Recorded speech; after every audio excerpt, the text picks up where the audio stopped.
तो अपने ने स्पीकर कंप्लीट कर लिया भाई। अब अपने क्या कर रहे हैं, chairman of Rajya Sabha.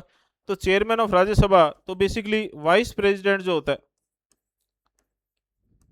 There shall be a vice president of India, article 63। लेकिन यही प्रेसिडेंट वाइस प्रेसिडेंट के बारे में आर्टिकल 64 में क्या लिखा हुआ है अभी, ex officio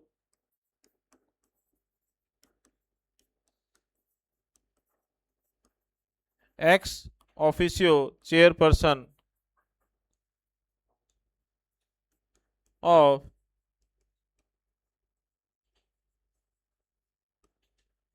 Rajya Sabha. X officio chairperson of Rajya Sabha कौन से आर्टिकल में लिखा हुआ है, आर्टिकल 64 में लिखा हुआ है। 65 में क्या लिखा हुआ है,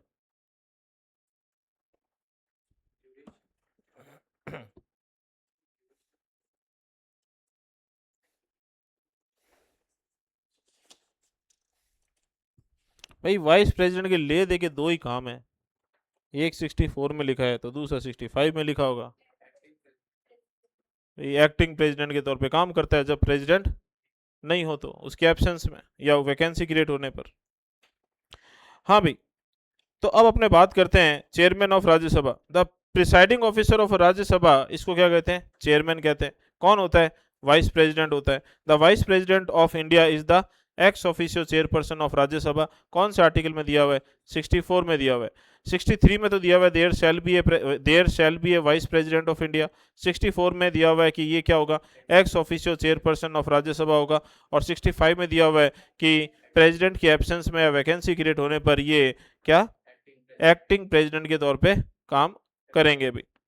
ठीक है भाई, इसीलिए वाइस प्रेसिडेंट की खुद की कोई सैलरी होती नहीं है जब ये किसके तौर पे काम कर रहे होते हैं, एक्स ऑफिशियो चेयरपर्सन। तो 97 के अकॉर्डिंगली, आर्टिकल 97 के अकॉर्डिंगली इन्हें चेयरपर्सन की सैलरी मिलती है। और जब ये as a president, acting president का काम कर रहे होते हैं तो प्रेसिडेंट वाली सैलरी मिलती है।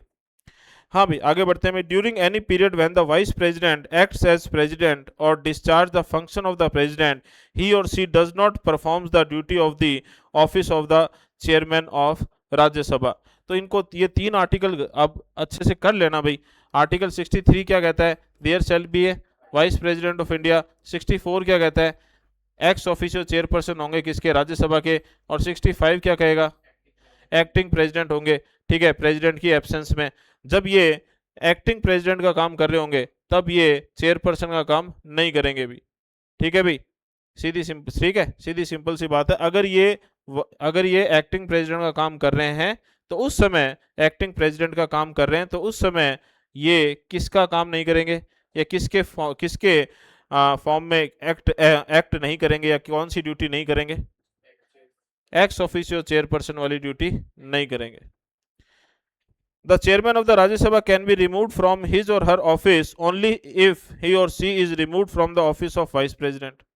अब भाई पहली बात तो सीधी सिंपल सी बात है, कौन से, पहले इलेक्शन की बात कर लेते हैं कि इलेक्ट कैसे होंगे, कि ये इलेक्ट कैसे होंगे।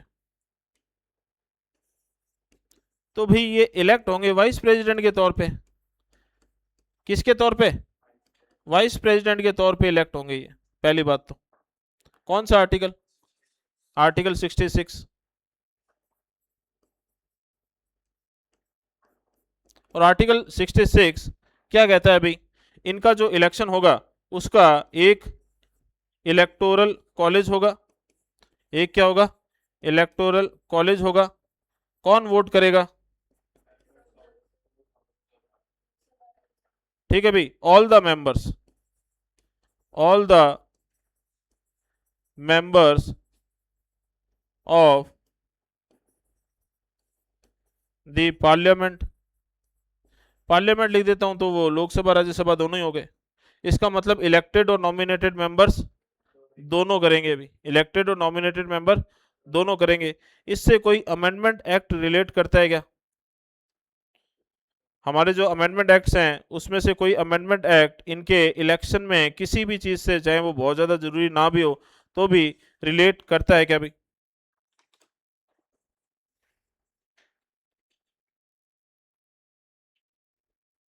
11th कॉन्स्टिट्यूशनल अमेंडमेंट एक्ट 1961 कौन सा? 11th constitutional amendment act 1961।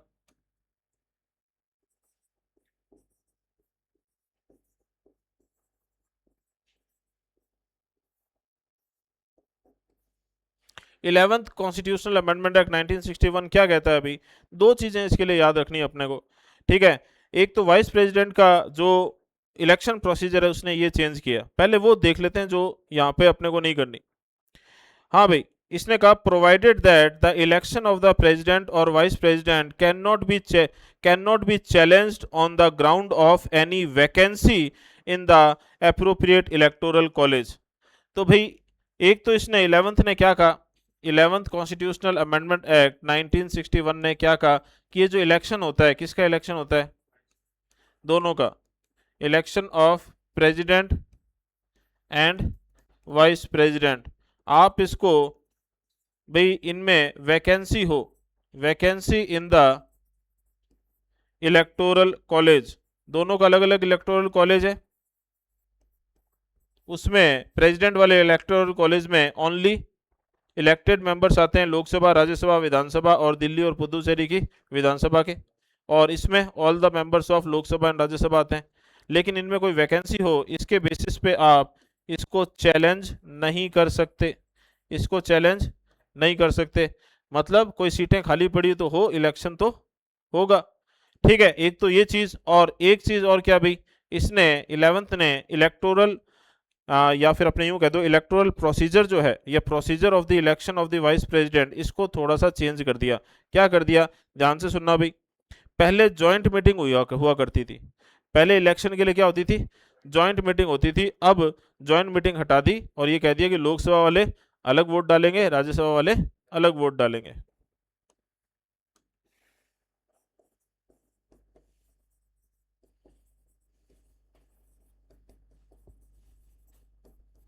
Joint meeting नहीं होगी भी, ठीक है भी, और सेपरेट वोटिंग होगी।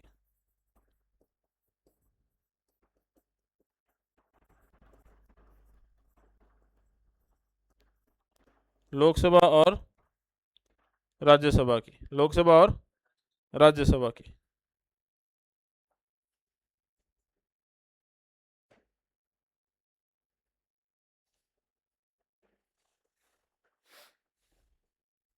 स्कूल में होता है ना, भी दोनों सेक्शंस को साथ बिठाना ठीक नहीं है, ठीक है। मतलब किसी भी पर्पज से बिठा दो उनको साथ, वो पर्पज पूरा नहीं होगा। तो वैसे ही यहाँ पर भी हो रहा होगा कि इनको साथ बिठाते ही ये, ठीक है, लड़ने जो भी है लड़ाई करते हैं, शोर शराबा कर रहे हैं, ठीक है, जो जिसके लिए बिठाए वो चीज़ नहीं कर रहे बस। तो इनको कह दिया अभी तुम एक और एक इधर उधर हो जाओ दोनों बस। 11 11th कॉन्स्टिट्यूशनल अमेंडमेंट एक्ट 1961। अब भाई आगे बढ़ते हैं अपने। ये जो इलेक्शन होगा ये कौन से प्रोसीजर से होगा? ये PR, proportional representation, single transferable vote system और सीक्रेट बैलेट से होगा। क्योंकि ये कैसा इलेक्शन है? ये इनडायरेक्ट इलेक्शन है। कैसा इलेक्शन है? इनडायरेक्ट इलेक्शन है। तो भाई सीधी सिंपल सी बात है, ये जो हमारे ये जो हमारे चेयरपर्सन ऑफ राज्यसभा है, इनका election as a vice president होता है, तो इनका रिमूवल प्रोसेस भी एज ए वाइस प्रेसिडेंट ही होगा।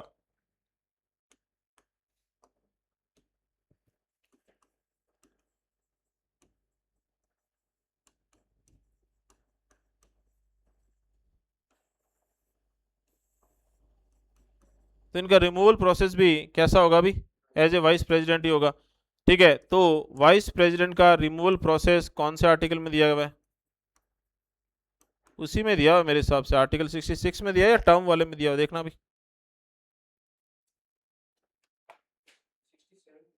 67 में दे रखा है क्या? टर्म वाले में दे रखा, ठीक है। 66 में तो इलेक्शन है, और 67 क्या है भाई?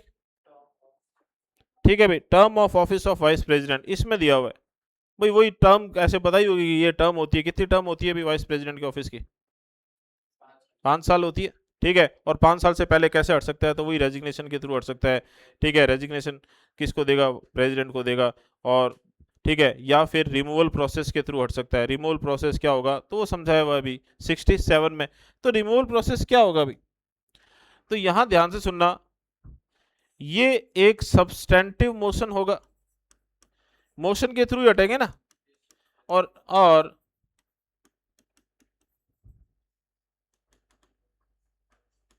इनको हटाने के लिए रिजोल्यूशन लाया जाएगा, और ये रिजोल्यूशन एक तरह का सब्सटेंटिव मोशन होगा। तो क्या लाया जाएगा, रिजोल्यूशन लाया जाएगा। ये रिजोल्यूशन जो है वो इंट्रोड्यूस कहां होगा, राज्यसभा में।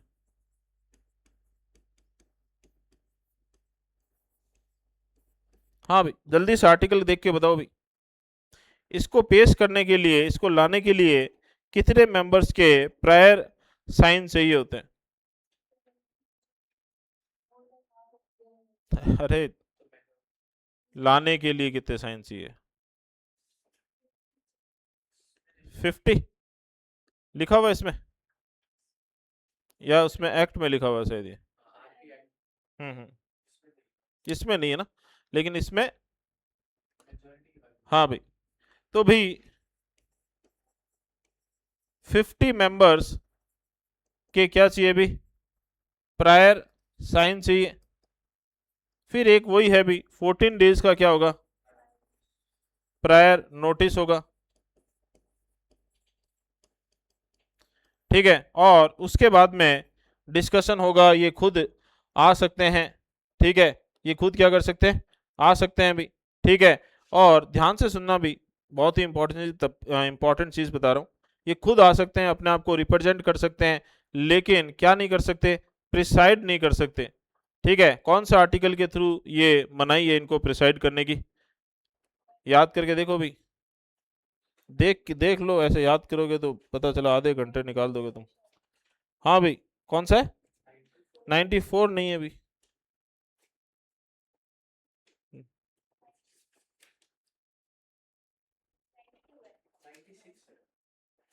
कहाँ पहुंच गए तुम, हाँ तो वो स्पीकर वाला पढ़ रहे हो तुम। हाँ भाई 92 है, तो आर्टिकल 92 क्या कहता है भाई, ये खुद प्रिसाइड नहीं करेंगे।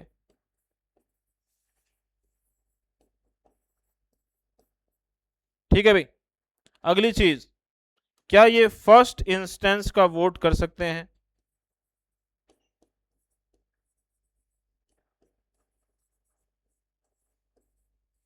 जो कि स्पीकर को तो कर सकता है, क्या ये कर सकते हैं क्या, फर्स्ट इंस्टेंस का वोट।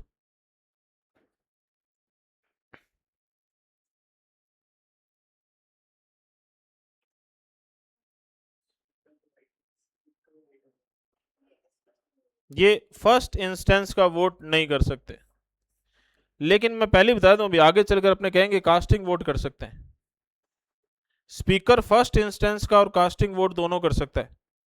फर्स्ट इंस्टेंस का वोट करने का मौका मिलता है खुद को हटाने के प्रोसेस में, और कास्टिंग वोट करने का मौका मिलता है कब, जब वोट इक्वल हो जाए। ये मेंबर नहीं है किसके, राज्यसभा के, क्या ये पार्लियामेंट की मेंबर नहीं है। ठीक है, ये मेंबर नहीं है। ठीक है, और लेकिन स्टिल ये कास्टिंग वोट कर सकते हैं। कौन सा वोट कर सकते हैं, जब वोट क्या हो जाएंगे, इक्वल हो जाएंगे, सिंपल मेजोरिटी वाले केस में। तो ये ध्यान रखना भी, थोड़ा सा डिफरेंस है भाई, इसको ऐसे याद कर लेना कि ये जो स्पीकर है ना, ये खुद को हटाने के प्रोसेस में जो इसे फर्स्ट इंस्टेंस का वोट करने को मिलता है,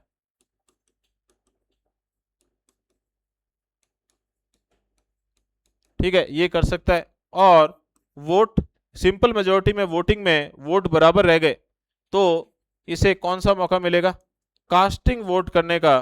तो ये भी कर सकता है।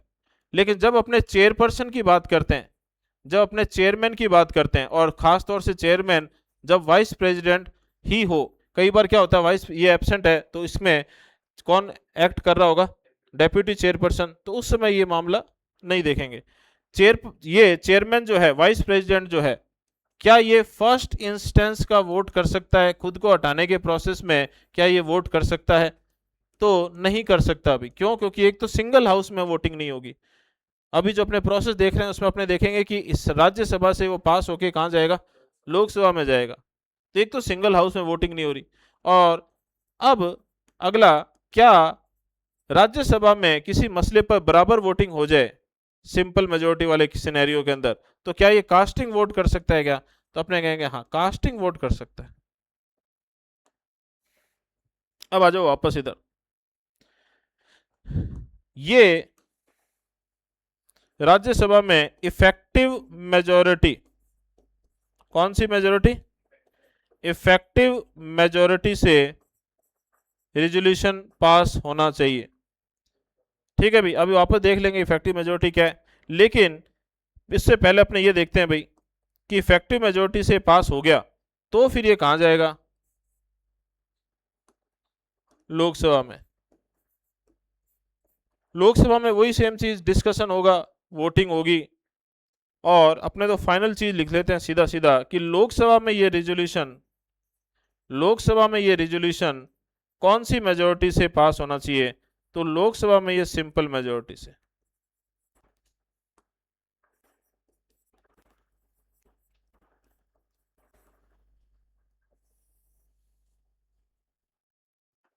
क्लियर है भाई? राज्यसभा में इफेक्टिव मेजोरिटी और यहां सिंपल मेजोरिटी। अब यहां अपने देख लेते हैं भाई कि मानो टोटल मेंबर कितने हैं, 200 है। ठीक है, इसमें से वैकेंसी क्रिएट है कितनी, 20 की। ठीक है, और इसमें एब्सेंट कितने हैं, मान लिया हमने 20 ही एब्सेंट है। ठीक है, और प्रेजेंट होकर भी वोटिंग करने से मना कितने कर रहे हैं, तो ये भी हमने मान लिया कि 20 जने कर रहे हैं। ठीक है, तो हम कहेंगे भाई प्रेजेंट एंड वोटिंग कितने हैं, प्रेजेंट एंड वोटिंग कितने हैं, तो 20 20 20 60, 60 को 200 में से माइनस कर दो, कितने, 140। लेकिन इफेक्टिव मेजोरिटी में अपने एब्सेंट और वोटिंग कितने नहीं कर रहे हैं, वोटिंग करने से जो मना कर चुके हैं, ठीक है, उनको अपने नहीं काउंट करेंगे, अपने ये देखेंगे केवल वैकेंसी कितनी है। तो जो इफेक्टिव मेजोरिटी निकालेंगे वो अपने 180 में से निकालेंगे, और इफेक्टिव मेजोरिटी जो है वो होती है more than half of the then members. ठीक है, और ये जो 140 है यहां से more than half of the present and voting members, ये होती है सिंपल मेजोरिटी। तो मान लो ऐसा कोई सिनेरियो हो और दोनों ही जगह 200-200 मेंबर्स है और दोनों ही जगह ये वाला सिनेरियो है, तो राज्यसभा में तो 91 मेंबर्स की हाँ करवानी पड़ेगी अपने को, और वहां कितनी करवानी पड़ेगी, 71। क्लियर है भाई? और इसको ऐसे ही बोल देते हैं कि राज्यसभा में इसे, इस रेजोल्यूशन को इफेक्टिव मेजोरिटी से हमें क्लियर करवाना पड़ता है, और उसके बाद लोकसभा की मंजूरी लेनी पड़ती है, एसेंट लेना पड़ता है। तो जब ऐसा नहीं लिखा होता कि कौन सी मेजोरिटी से, तो इसका मतलब होता है सिंपल मेजोरिटी से।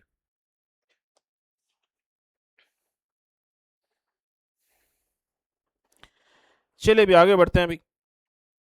As a presiding officer the powers and functions of the chairman जो है, the powers and functions of the chairman of Rajya Sabha, वो वैसी पावर्स एंड फंक्शन है जैसी किसके पास होती है, स्पीकर के पास होती है। किसके पास होती है, स्पीकर के पास होती है। हालांकि उसके पास कुछ स्पेसिफिक पावर्स अलग होती है, जैसे फॉर एग्जांपल किसी मनी बिल को, किसी मनी बिल को, कोई मनी बिल, कोई भी, सॉरी, कोई बिल मनी बिल है या नहीं, ये डिसाइड करने की पावर होल एंड सोल किसके पास है, स्पीकर के पास है। जॉइंट सिटिंग हुई आर्टिकल 108 से, तो मौका किसको मिलेगा, स्पीकर को मिलेगा प्रिसाइड करने का। वो नहीं हुआ तो डेप्यूटी स्पीकर को मिलेगा, वो भी नहीं हुआ तो डेप्यूटी चेयरपर्सन को मिलेगा। Vice president as a chairperson कभी भी प्रिसाइड नहीं करता, किसको, जॉइंट सिटिंग को। तो यहां पर अपने देखते हैं भाई कि क्या मेन डिफरेंस है चेयरमैन और स्पीकर में। तो अपने ऑलरेडी ये डिस्कस कर चुके हैं बातों बातों में। ठीक है भाई, क्या ये एक तो हो गया चेयरमैन वर्सेस स्पीकर, तो एक तो यही कि कोई भी बिल मनी बिल है या नहीं, इस चीज को डिसाइड करने की पावर किसके पास होती है? स्पीकर के पास होती है। किसके पास होती है? स्पीकर के पास होती है। एक तो यही चीज होगी, क्लियर है भाई। और एक जॉइंट सिटिंग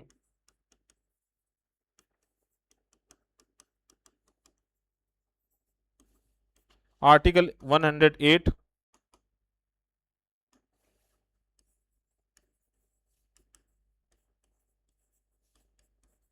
ठीक है भाई, इसको प्रिसाइड कौन करेगा? इसको स्पीकर करेगा। हाँ वो तो अपने कर ली बात। एक डिफरेंस ये भी कह सकते हो आप, ठीक है भाई।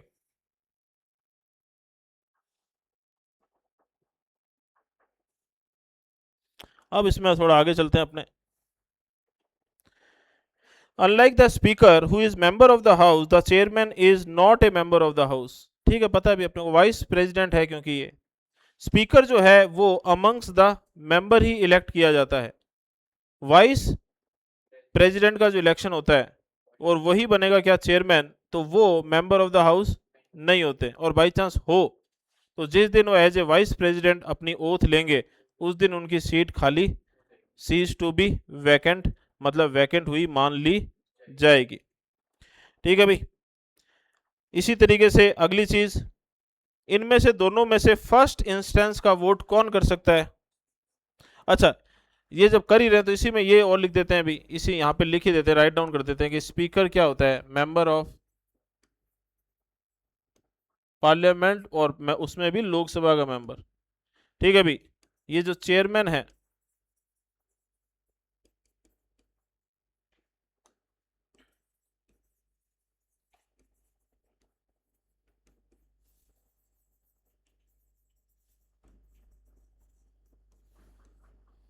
ये पार्लियामेंट के मेंबर नहीं होंगे।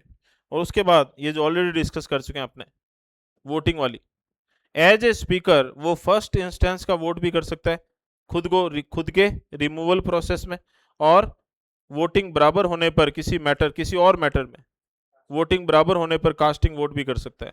यहाँ पर जो चेयरपर्सन है वो भले ही मेंबर नहीं है, कास्टिंग वोट तो स्टिल कर सकता है, लेकिन खुद को हटाने के प्रोसेस में फर्स्ट इंस्टेंस का वोट नहीं कर सकता। ठीक है भाई, आगे देखते हैं। The vice president can not preside over a sitting of the Rajya Sabha as its chairman when a resolution his or her room. ठीक है, अपने ने ये तो देख लिया कि भाई सीधी सिंपल सी बात है कि vice president as a chairperson अपने खुद के रिमूवल प्रोसेस में प्रिसाइड करेगा क्या? नहीं कर सकता। कौन सा आर्टिकल? 92। ठीक है भाई। However he or she can present and speak in the house, वो प्रेजेंट हो सकता है, बात रख सकता है, ठीक है, लेकिन फर्स्ट इंस्टेंस का वोट करने को मिलेगा क्या? नहीं मिलेगा। ठीक है, ये अपने ऑलरेडी डिस्कस कर चुके हैं। अब आता है भाई सीधी सिंपल सी लास्ट चीज, ठीक है, लास्ट फ्यू थिंग्स जो है वो यही है कि सैलरी अलाउंसेस कहाँ हैं। तो सैलरी अलाउंसेस अपने ऑलरेडी डिस्कस कर चुके हैं स्पीकर में डिटेल के अंदर। तो भाई 97 है सैलरी एंड अलाउंसेस। ठीक है, और ये क्या होते हैं? चार्ज्ड अपॉन कंसोलिडेटेड फंड होते हैं।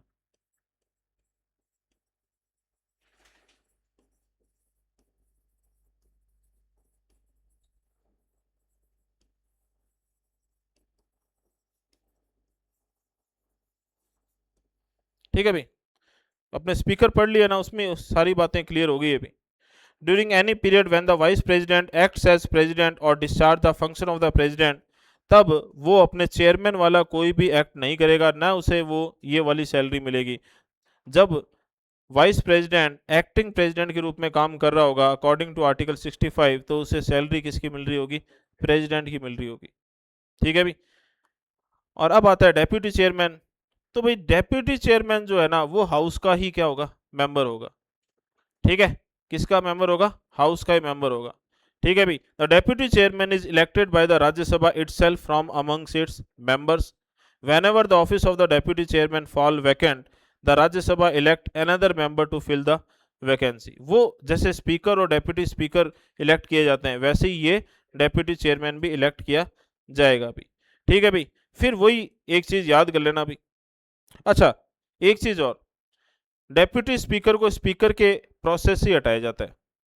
लोकसभा के अंदर वही रेजोल्यूशन लाया जाएगा 50 मेंबर से, 14 डेज का प्रायर नोटिस और इफेक्टिव मेजोरिटी। ऐसे ही डेप्यूटी चेयरमैन को केवल राज्यसभा हटाएगी। बस दिक्कत चेयरमैन वाली में थी, क्योंकि चेयरमैन क्या है, चेयरमैन नहीं है वास्तव में, चेयरमैन कौन है, वाइस प्रेसिडेंट है। क्लियर है ना।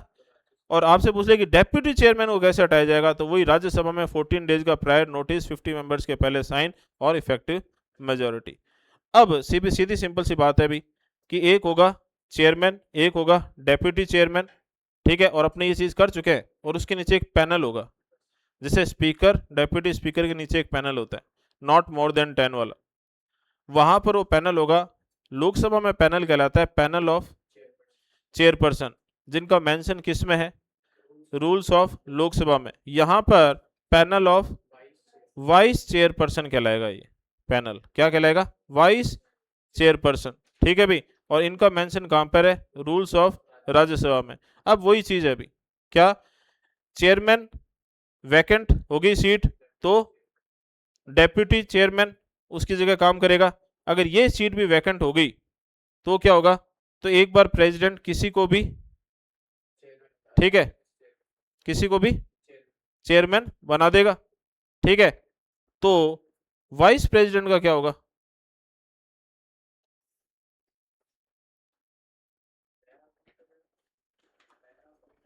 वाइस प्रेसिडेंट का इलेक्शन होगा अभी। और वाइस प्रेसिडेंट का इलेक्शन फिर अपने को वापस वाइस प्रेसिडेंट वाले में जाना पड़ता है। यहाँ पे बस दिक्कत इतनी सी है, वाइस प्रेसिडेंट वाले आर्टिकल 66 में जाना पड़ेगा। और वहां पे ये लिखा हुआ है, ध्यान से सुनना, फिर उसका कंपेयर अपने प्रेसिडेंट से करेंगे। कैसे करेंगे कि प्रेसिडेंट की पोस्ट खाली हो जाती है तो कितने टाइम में इलेक्शन कराना पड़ता है, तो वहां होता है 6 मंथ्स में कराना पड़ता है, ठीक है। लेकिन वाइस प्रेसिडेंट की पोस्ट खाली हो जाती है तो एज सुन एज पॉसिबल। ये सब में यहाँ पर कॉमन है, स्पीकर की पोस्ट खाली हो जाए तो स्पीकर का इलेक्शन कितना, as soon as possible. Deputy speaker का as soon as possible. Chairman का, तो चेयरमैन कौन है, वाइस प्रेसिडेंट, तो इसमें भी एज सुन एज पॉसिबल। और डेप्यूटी चेयरमैन भी as soon as possible. President में विद इन 6 मंथ। अब बात करते हैं एब्सेंट होने की, कि ये जो अपना वाइस प्रेसिडेंट है, चेयरपर्सन है, ये एब्सेंट है तो ठीक है, डेप्यूटी चेयरपर्सन जो है वो इसकी जगह एक्ट कर लेगा। ये भी एब्सेंट है तो अब पैनल ऑफ वाइस चेयरपर्सन जो है ना, उसमें से कोई इसकी जगह काम करेगा। ये अपने पहले ही कर चुके हैं अभी, ठीक है, स्पीकर वाले के अंदर। तो वही देख लेना, वही सेम कंसेप्ट लग जाएगा, इसको वापस से इतना डिटेल में करने की जरूरत नहीं है अभी।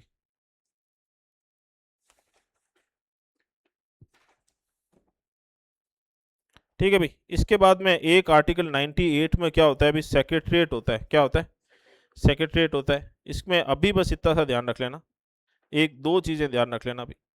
सेक्रेटरीट क्या होता है अभी, इसमें सीनियर मोस्ट आईएएस ऑफिसर्स होते हैं, ठीक है। वास्तव में जो पॉलिसीज वगैरह बनती है वो यही बनाते हैं। यहाँ पर एक चीज बोलूंगा मैं, फिर कभी इसको डिटेल में वापस बाद में पढ़ेंगे कभी। Each house of parliament has separate secretariat, उनका अपना खुद का क्या होता है, स्टाफ होता है, ठीक है भाई।